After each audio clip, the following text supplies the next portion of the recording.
If there are, Assalamu alaikum. Assalamu alaikum. If there are questions or comments, we have time, inshallah. Thank you very much. My pleasure.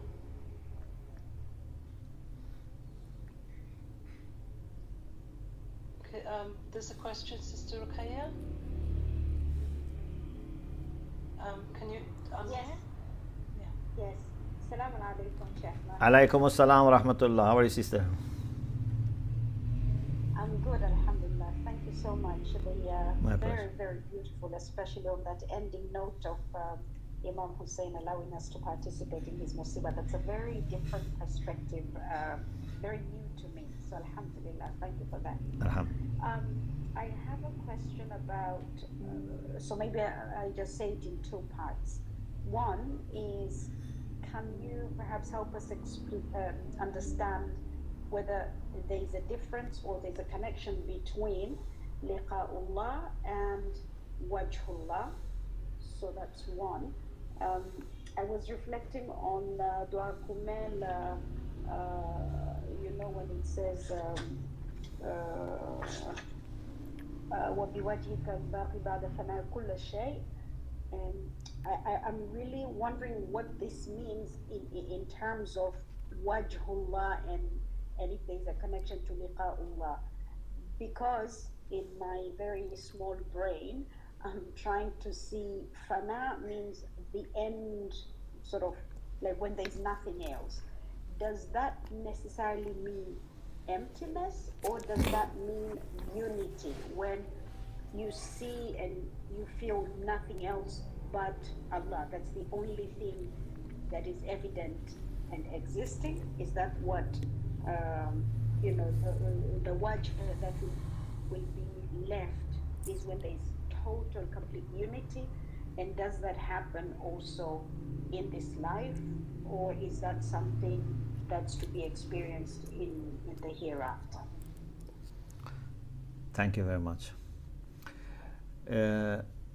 We have discussed the issue of wajhullah in different places, but recently, when we were reflecting on Surah Ar-Rahman,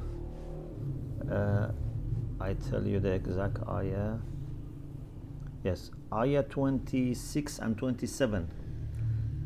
كل من عليها فان ويبقى وجه ربك ذو الجلال والإكرام. So I explained what does it mean. كل من عليها فان ويبقى وجه ربك. So you can refer to that lecture, but briefly, we are all supposed to turn towards the face of God. Indeed, religion is a matter of submitting our face to God, means trying to turn towards the face of God. Aslama wajhahu lillah. So, there are people that in their life they have so much turned towards face of God, or they have been seeking face of God. This is a concept that we have also in Christianity and Judaism. Seeking face of God. So they have been so much seeking face of God that now their face is fixed at the face of God, and they can even reflect to other people the light of face of God. So this is then liqa'ullah, that you are having face to face, wajh to wajh. You have, encounter with God without turning to the east or west, to the right or left, just towards Allah subhanahu wa ta'ala. And Quran says, لِلَّهِ الْمَشْرِقُ وَالْمَغْرِبُ أَيْنَمَا تُوَلُّوا فَثَمَّ وَجْهُ اللَّهِ. This is not about physical east or physical west. Everywhere you can find face of God, and everywhere you can miss face of God. You can be facing Qibla and miss God. You can face the other direction and face God. Yes, turning to Qibla, to Mecca, is important sign of unity of the community, and is a good reminder. It should help us, but it doesn't guarantee that if you are facing Qibla, you are facing God. So sometime maybe, for example, it's the time of Salat, and I have to at the same time take care of an ill person maybe, or a person who is in need. My salat is still, not going to become qadha. I still have, some time to say my salat later, but this person is in urgent need. So now I have to seek face of God in helping this person, not in, facing Qibla and saying my salat. Okay, so we have to be always seeking face of God in every action, in every moment, and then inshallah when we reach the point that our ego disappears, our face is fixed at the face of God, then we have liqa'ullah. Shukran, shukran. May Allah bless you. Ahsant. Beautiful.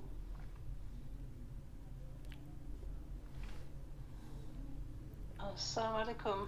Alaikum There are assalam. Sorry, there are two more hands raised, but I'm aware of the time. Yeah.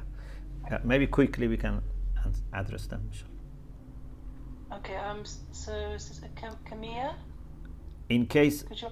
in case the program stops, because I think maybe there is a limit of 1 hour, I don't know. If it stops, then inshallah for next week. So we apologize if I don't know if the program is stopping at 60 minutes or not. Yeah, bismillah. Yeah, I'm not sure. Also, Sister Zarmina said that if any question isn't answered, if they could send them privately to her, and she will have them ready for next week. Inshallah. Inshallah. Inshallah. Okay, thank you. Please go ahead. Assalamu alaikum. Alaikum assalam, sister. I'm not sure if this is a quick question or not, so maybe I can say the question and then you can maybe decide if it can be answered Okay. for the next session. But I was just wondering, in terms of adolescence, I know like scientists talk a lot about the changing brain and the developing brain and everything like that. I was just wondering, where is there like detail in Islam about that, and how does that apply to uncovering the veils? Because a lot of these discussions about becoming closer to Allah and everything, it's usually, I presume it's usually in someone who's in like a sane, able-minded, kind of thinking clearly, not overwhelmed by changes in their life and hormones and everything like that. So I was just wondering, because the only place I've managed to find like mental maturity is I think either when you want to get married at a young age, or if parents get divorced and like where does the child go and everything. But I haven't really found anywhere regarding like establishing your deen, especially like if you don't have outside influences like a good friendship group or like parents that are going to encourage you, relatives and stuff like that. So we're just wondering how it works and like what the reward of that teenager who maybe realizes later on when they're adults and they can think clearly in like a mentally mature kind of way, like how that applies. Yeah. Thank you very much. We need to address this in a separate, lecture, which is a very important question. To some extent, we have discussed this in last year Muharram series about Mahdavi Tarbiyah, Mahdavi upbringing, when discussed the first 7 years and the second 7 years. Still one more lecture I have to give, inshallah, to complete that series for the third 7 years. But for the second 7 years, we discussed that. But briefly, what is very important is that we should not let teenagers to struggle and make difficult, decisions with very high prices. If we really follow Islamic model of family support and community support, teenagers go through those changes, those transformations, but they feel very much supported, but at the same time very much free, and they would not be big turmoils. I myself went to seminary as a teenager, and I have seen many other teenagers in the seminary when I was teenager there, and also later, when I was responsible for for example sisters who came for studies, or brothers. So in a nice environment with a nice mindset, it can go very smoothly. But sometimes there's too much exposure to something or negligence about other things, and sometimes parents may be too much controlling or too much freeing. These can create problems, but it doesn't have to be the case. If a teenager respects the family and the tradition and doesn't see his growth in fighting against the family or against the experienced people, etc., they can benefit and quickly pass this stage with safety and with good experiences. So it very much brings the topic of tarbiyah, Islamic tarbiyah, as a family and as community. I hope Allah gives us tawfiq to discuss this, inshallah, in more details in a kind of series, inshallah. But one of the things that very much helps our youths and our teenagers is also this connection with Ahlul Bayt alayhimus salam, because this is something that brings everyone together. And when you get together for example, majalis of Abu Abdullah alayhi salam, and you see people in all ages and they all can connect to and relate to, it automatically removes lots of walls of mistrust that can be erected in the minds of teenagers.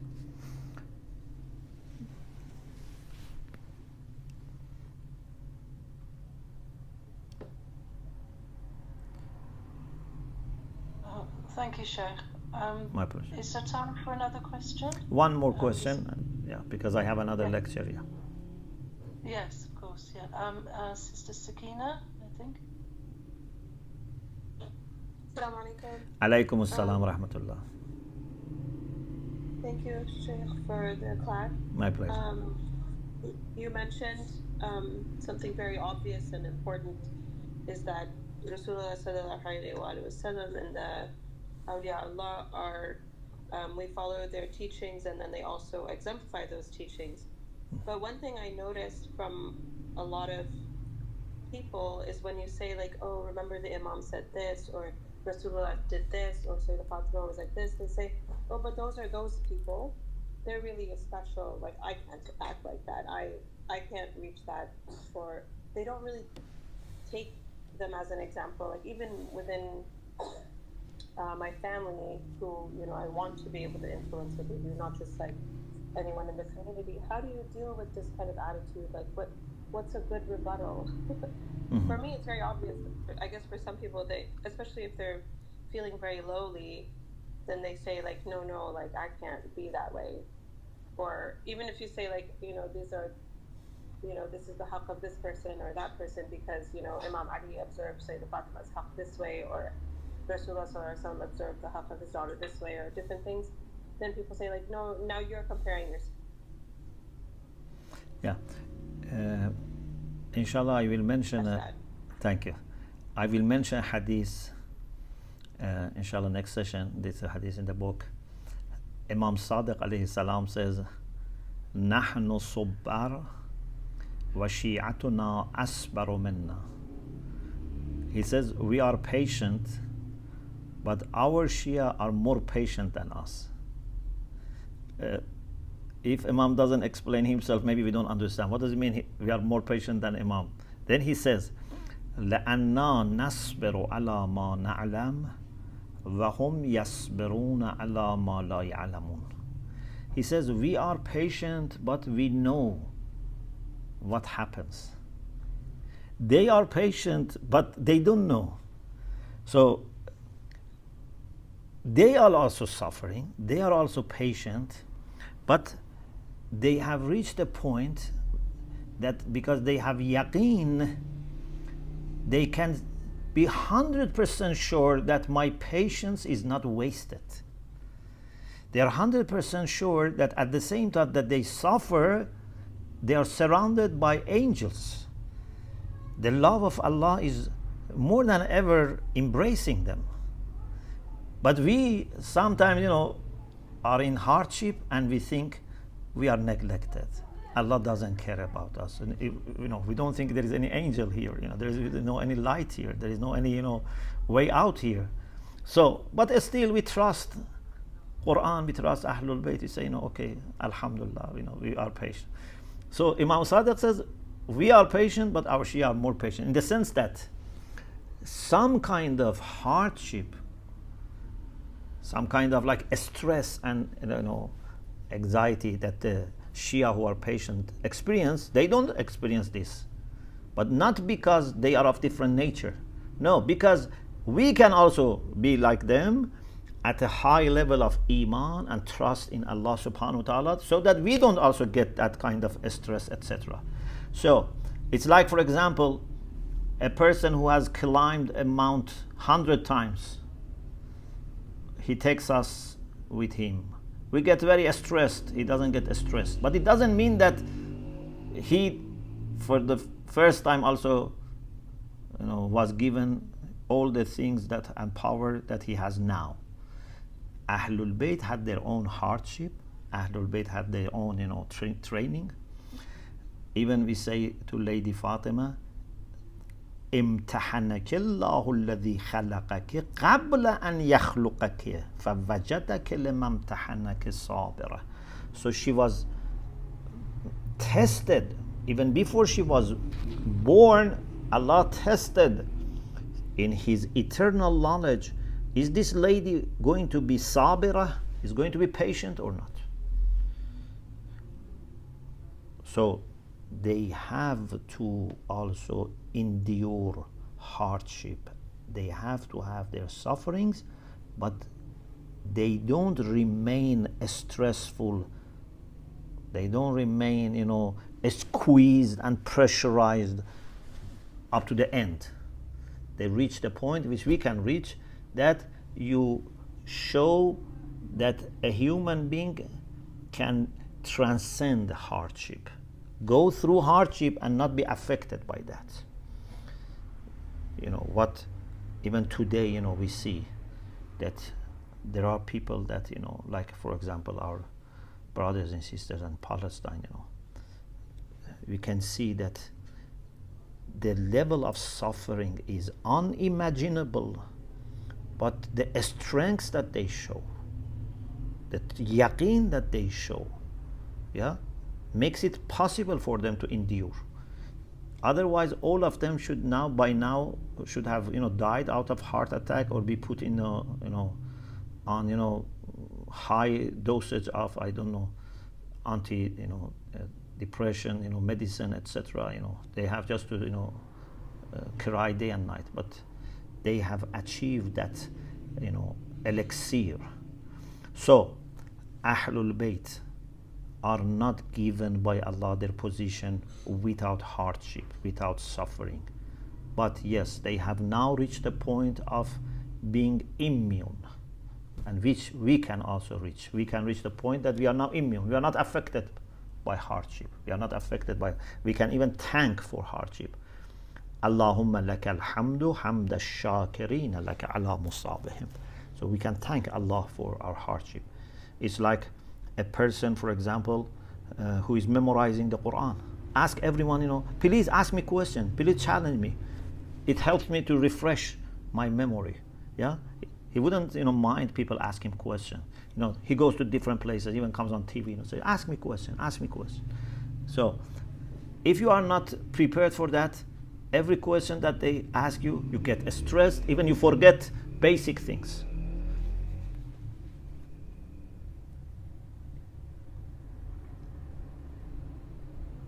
Thank you very much. You're welcome. Very helpful, thank you. My pleasure. Could you end with a dua, please? Yes, we end with dua faraj. أعوذ بالله من الشيطان الرجيم. بسم الله الرحمن الرحيم. اللهم صل على محمد وآل محمد. اللهم كل وليك الحجة ابن الحسن صلواتك عليه وعلى آبائه في هذه الساعة وفي كل ساعة وليا وحافظا وقائدا وناصرا ودليلا وعينا حتى تسكنه أرضك طوعا وتمتعه فيها طويلا. اللهم صل على محمد وآل محمد. اللهم اشف مرضانا. اللهم ارحم موتانا. اللهم اقض حوائجنا. اللهم يسر أمورنا. اللهم انصر الإسلام وأهله واخذل الكفر وأهله واخذل النفاق وأهله برحمتك يا أرحم الراحمين. Iltimas dua from everyone. May Allah bless you, inshallah. Thank you very much. And thank you to Sister Zainab for hosting this session. Jazakallah, that was a beautiful lecture today. Thank you, alhamdulillah. Thank you very much. May Allah bless you.